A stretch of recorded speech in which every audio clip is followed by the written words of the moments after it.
Salut, salut les amis. Aujourd'hui, nous sommes à la phase 3 du réseau principal de Pi Network.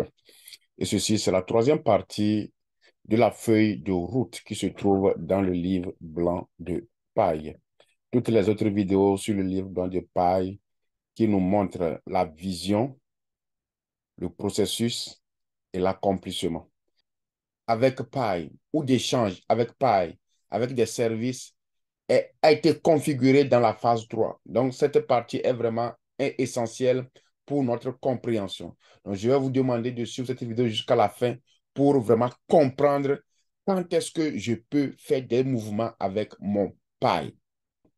Alors, si c'est votre première fois sur cette page, n'hésitez pas de vous abonner, aimer la vidéo, commentez-la, partagez-la dans votre groupe si vous êtes un leader ou envoyez à des amis. Car le système est un écosystème qui veut dire c'est de pierre à pierre. C'est nous qui devons inviter les gens et partager l'information. Donc, nous allons aujourd'hui à la lecture de la troisième partie de la feuille de route. En décembre 2021, le réseau principal de blockchain Pi sera mis en ligne. La migration des sordes pionniers de leur compte téléphonique vers le réseau principal commence pendant cette période. L'authentification KYC d'un pionnier précède la migration de son solde vers le mainnet. Afin de laisser suffisamment de temps à des millions de pionniers pour mener à bien leur vérification, KYC créer des utilitaires dans l'écosystème Pi et continuer à itérer sur notre technologie et à la conception de l'écosystème. Le mainnet aura deux périodes.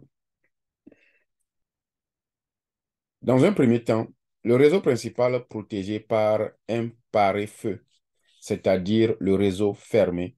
B. Puis ouvrez mainnet, c'est-à-dire le réseau ouvert. On nous a parlé du réseau fermé. Alors, c'est quoi le réseau fermé? Donc, la période du réseau fermé, cette période débutera en décembre 2021, comme nous le savions tous.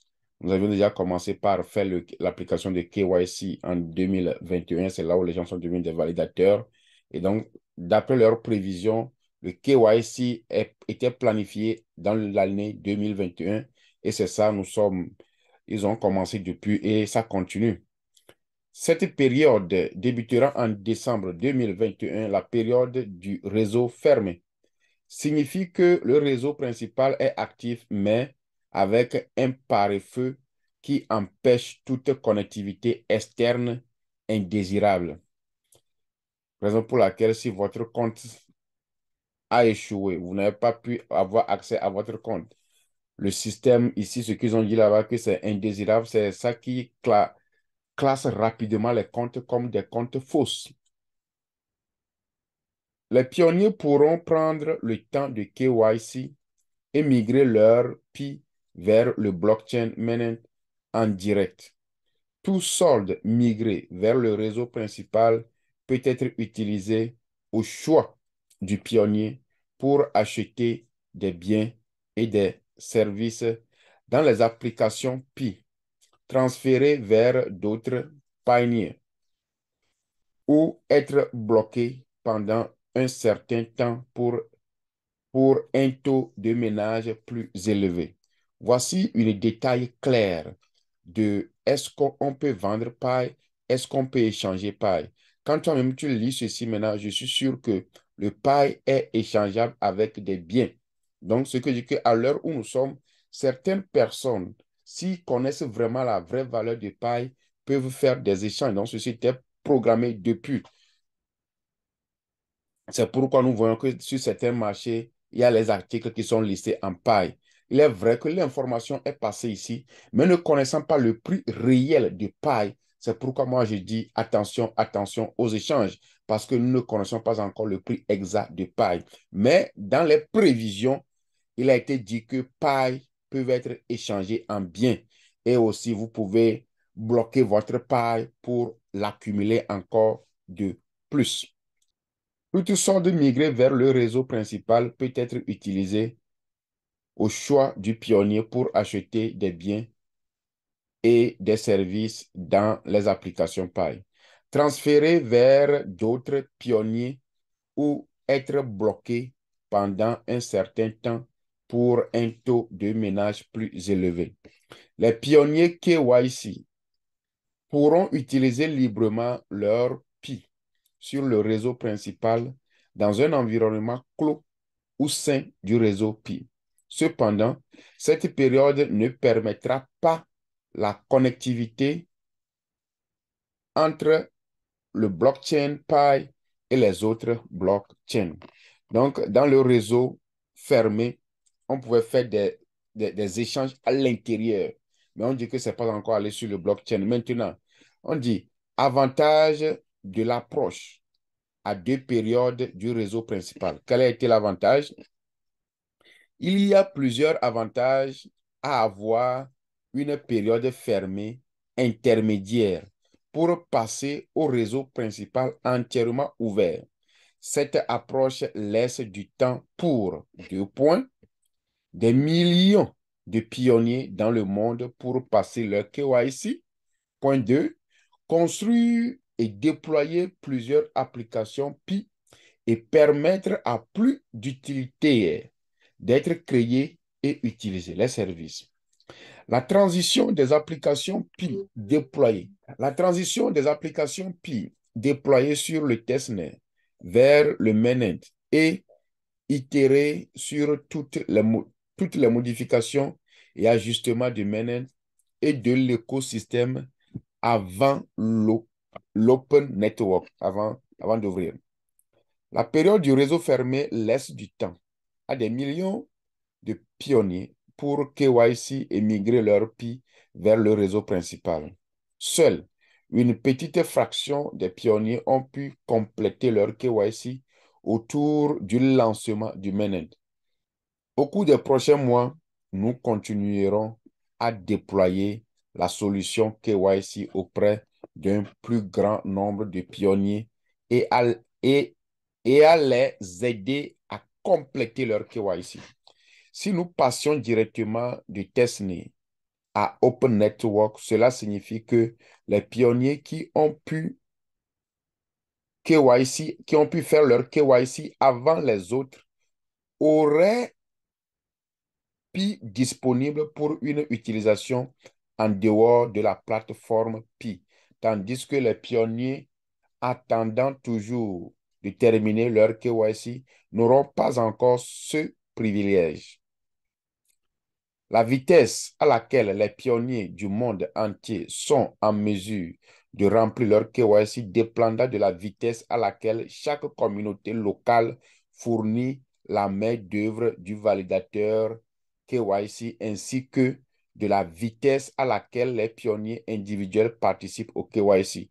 Comme je l'avais relaté dans l'une de mes vidéos, que les validateurs sont de vos pays. Votre localité, il faut que quelqu'un arrive à passer le cap de KYC et accepte de devenir validateur pour valider vos documents. C'est ce qu'ils ont précisé là-bas.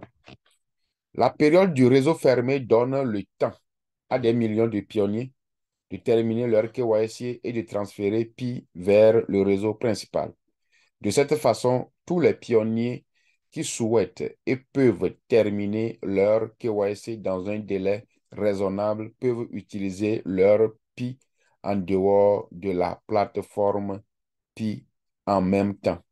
Étant donné que la connectivité externe entre la paille blockchain et d'autres blockchains ou systèmes n'est pas autorisé pendant la période du réseau fermé. Cela aide en outre les pionniers à se concentrer sur la transition vers mainnet sans aucune influence extérieure à la paille blockchain.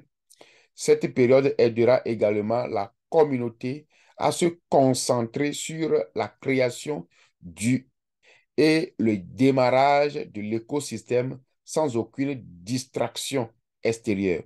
Conformément à la vision du réseau Pi pour permettre un service public. Conformément à la vision du réseau Pi de permettre un écosystème basé sur les utilitaires, cela permet aux applications de se déployer sur le réseau principal et de créer des utilitaires pour les pionniers. Les applications Pi pourront passer le testnet à mener en mode production pour de vraies transactions Pi. À l'heure actuelle, les pionniers KYC dépensaient leur application Pi sur Pi, stimulant la création d'utilitaires et amorçant l'écosystème. Puis avant l'Open Network, avant l'ouverture, cette montée progressive est délibérée vers Open Network aidera les applications ainsi que le réseau Pi à découvrir et à résoudre tout problème sur et le marché et la technologie. Ainsi, la période du réseau fermé est conforme à la vision de paille d'un écosystème basé sur les services publics et sa philosophie itérative. De plus, le réseau fermé permettra au réseau principal de fonctionner avec des données de production d'un vrai Pi, ce qui diffère des testnets.